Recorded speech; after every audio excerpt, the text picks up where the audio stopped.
sugar rush. Yo, Jonathan here. Last week the iPhone 12 lineup became officially official. This week though, it is time to go hands-on. So Apple actually split this launch in half. Right now in October, we get the 6.1-inch iPhone 12s, the non-Pro and the Pro, and then in November, we get the adorable 5.4-inch iPhone 12 mini, which I am super excited to check out, and the biggest boy, the 6.7-inch iPhone 12 Pro Max. So I've been using the 12 Pro for about a week now. Spoiler alert, it's faster, that A14 Bionic flies, there are better cameras, we have that squared off iPhone 5S design, which is beautiful, that Pacific blue. But those are all things that we're used to seeing by now, right? It better be the best iPhone ever, or why launch one? Something that is completely new across the lineup though, and something that I kind of love is MagSafe. So across the entire iPhone 12 lineup, the mini, the 12, the 12 Pro, and the 12 Pro Max, packed inside are magnetic coils, which you can actually see right here. That of course allows you to do things like this. This is the new MagSafe charger that launched alongside the phones this year, and what it does is allows you to magnetically, wirelessly charge the phones with up to 15 watts of power. In classic Apple fashion, there's attention to detail with those little things, everything from the animation that happens when you set it down, to the sound, which is oddly satisfying.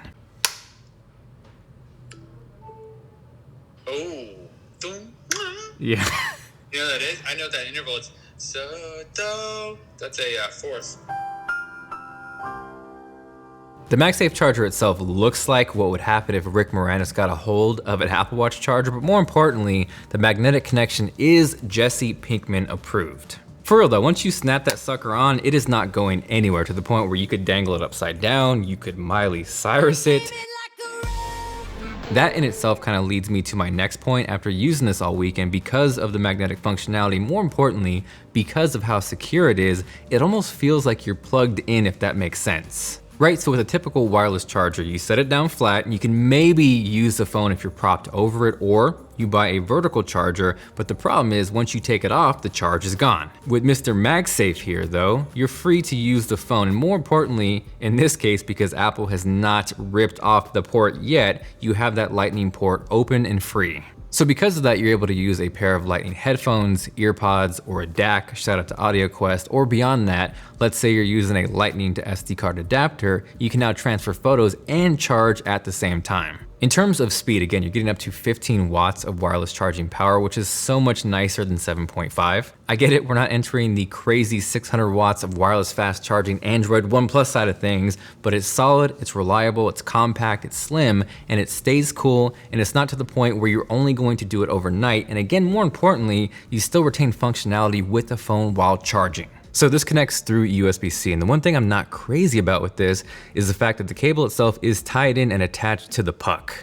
It sizes in currently at 1 meter, so it could be too long or too short, but at the very least, hopefully we'll see 0.5 meter and 2 meter variants in the near future. Now, while the magnetic functionality is limited to the iPhone 12 lineup, it'll actually work with older iPhones that support wireless charging, and maybe more adorably, it might be the perfect tiny wireless charging puck to pair with AirPods if you have a wireless charging case. Beyond the wireless charging though, MagSafe opens up an entirely new door to accessories, both from Apple and third parties. I got a chance to check out both the silicone case and the clear case, which is definitely a choice if you don't mind Apple Park smacked directly on the back of your phone. With the cases, it actually does two things. One, those magnets attach to the phone to line things up perfectly, but then you're also able to still charge wirelessly with that case and not lose any speed. As far as the leather wallet goes, that also of course attaches with magnets, but it does not allow you to charge at the same time. Not sure why you'd want to, but just wanted to clear that up. It's shielded, so it's going to protect the cards that you have inside there. I would say you could comfortably fit 3 in there, maybe 4 if you really jam pack it in.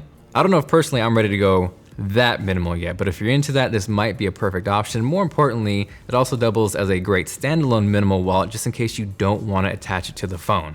From there though, I think the more exciting thing is the possibility at what accessories are coming, not just wallets or phone cases, but everything from car chargers, or in my case, because I'm super into video, tripod mounts. The same thing applies to car mounts. Again, it just opens up a whole door of accessories. Like, could you imagine a little tiny wireless MagSafe puck with the battery inside? Compare that to even Apple's battery case. It's just a completely different ball game. From there, I would love to hear what your perfect dream MagSafe accessory would or could be. Like, just go wild. Aside from that though, 12 and 12 Pro coverage is coming at your faces very shortly, so stay tuned for that. And if you guys want to hear that track, linked up here and down below. This is Jonathan, and I will catch you guys later.